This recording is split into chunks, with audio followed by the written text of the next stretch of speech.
the actor whose name is Ke Huy Quan, I don't know if I've pronounced that correctly, and I apologize if I haven't. Ke Huy Quan, who appeared in Everything Everywhere All at Once, which also won the Best Picture. Sorry, I will talk about that in a sec. Ke Huy Quan did a speech because he won the Best Supporting Actor Oscar. And I gotta say, I love this guy. I absolutely love this guy. If you're not familiar, he is the little boy in Indiana Jones, and now he's grown up and I guess when you appear in a role like that as a kid, you kind of like, not belittled, but like people just go, oh yeah, he was just that kid in Indiana Jones. Like that's sort of what your legacy becomes. And I think for him, because I don't know if he's been in anything major since, I should probably have looked that up or whatever, but for him to then go on and win this Oscar, clearly a huge deal for him. And I just wanted to play part of his speech because I genuinely just was so resoundingly touched by how much this clearly meant to him through his speech, which was so emotive, so poignant, and so just beautiful. Like the tone of his voice, the raw emotion here is enough to set you off. Here's him at the start of his speech. My mom is 84 years old, and she's at home watching.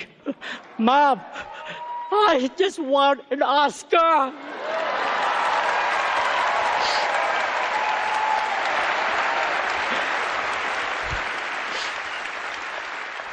I just think there's so much raw emotion there, and it's quite beautiful how important this moment is to him. He then goes on. My journey started on a boat. I spent a year in a refugee camp, and somehow I ended up here on Hollywood's biggest stage. They say stories like this only happen in the movies. I cannot believe it's happening to me. This is the American dream. I really, really liked his speech. I thought it was very just raw and emotional and truthful and true to himself, and was really stoked for him. And I think, his genuine excitement. I mean, even here in Australia, we have the Logies, which is obviously nothing like the Oscars. It's the TV awards sponsored by TV Week magazine. But people don't even seem like excited to win them, like when they win them. Whereas this guy, like, listen to this. Listen to all of this.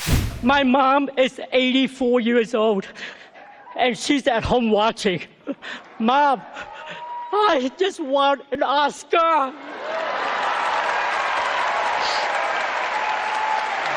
Really profound. I love that.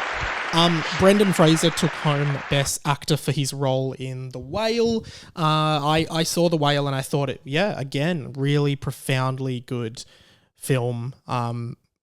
Extremely moving, and I don't know, well, I talked about it on this. I just thought it was such a beautiful examination of the kind of person you don't really get to see on screen.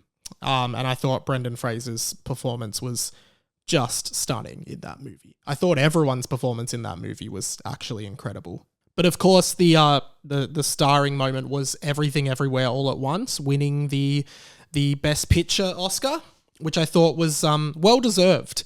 That movie was just something so unique in the independent movie kind of scope. Of course, ironically, Doctor Strange in the Multiverse of Madness came out around about the same time, which was sort of, and I feel like Everything Everywhere was like the antithesis of what that movie was, even though they had similar storylines in that they're both about traveling to alternate versions of the alternate universes, multiverses. But it felt like Everything Everywhere was done on a budget, and had more essence to it than what Doctor Strange in the Multiverse of Madness did as a blockbuster Marvel Cinematic Universe film that had a bunch of money punched into it to try and make it a big success. And don't get me wrong, I really enjoyed Doctor Strange in the Multiverse of Madness. because I love Marvel movies and I thought it was like pretty good. But when I saw Everything Everywhere All at Once, and then you're like, I think there's a lot of like, because there are so many movies that are just these blockbuster franchise movies, whether they're Marvel movies, Disney movies, whatever. And so many franchises, we talk about it a lot on this pod, so many franchises being resurrected, rebooted, all of the above, you know, Ghostbusters, Transformers, there's about to be another one. It's really easy for studios to lean on those properties and those franchises to make blockbuster films. And admittedly, Top Gun Maverick was nominated for Best Picture. So, you know, it's not like they're bad films. But then you see something like Everything Everywhere, and it's just such a unique film in so many ways. It's just got a beautiful message of like surviving family trauma, coping with family trauma, and just the comedy of it all. It doesn't take itself seriously.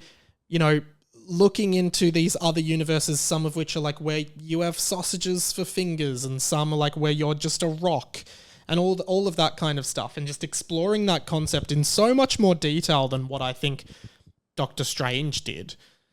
And just a beautiful film with a beautiful message. And you look at all these franchise films, and I think a lot of people are like, oh, you know, there just isn't any original ideas in Hollywood anymore. But then you sort of like, well, there is. They're just not marketed to us. They're just not.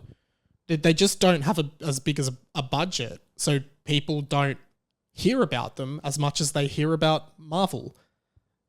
I think it's just that. Like, even look at, was it last year's winner or the year before, Parasite, which was a South Korean film? One of the best movies I've ever seen in my life. Holistically deserved to win the Best Picture Oscar. Undoubtedly so. And you look at that, you look at an idea like that, and you're like, that's an original idea. That is just such a fantastic unpacking of Korean social classes and like the desperation of the poor and the greed of the rich. Such a great classic examination of those themes, but that film was incredible. And even looking at the Oscar awards for Best Picture for this year, aside from, I mean, it was kind of mixed. You've got Avatar: Way of the Water, of course, is nominated. You've got Everything Everywhere All at Once, which is an indie. You've got The Whale, which is, you know, more on an indie. And then you've got Top Gun Maverick, Elvis, Tar, The Fabelmans, Triangle of Sadness, The Banshees of Inisherin, Women Talking, All Quiet on the Western Front. Like, there's a mix there of like movies you probably haven't heard of if you're not like a big film buff. So yeah, I totally think there's room for these movies. It's just a shame there's no budget for them to be marketed and to be shown to people. Because, you know, if you're $1 billion studio like Marvel, you pump heaps of money into marketing and you get billboards and everything. And how can a movie like Everything Everywhere All at Once get that same level of publicity? Until it wins Best Picture, now everyone's going to see it. Everyone's going to see it now because now it's the biggest film in the world. And everyone's like, how did I not see this? I saw it when it came out in cinemas. So, yeah, I think if you haven't seen it, it's a fantastic movie and absolutely everybody should see it.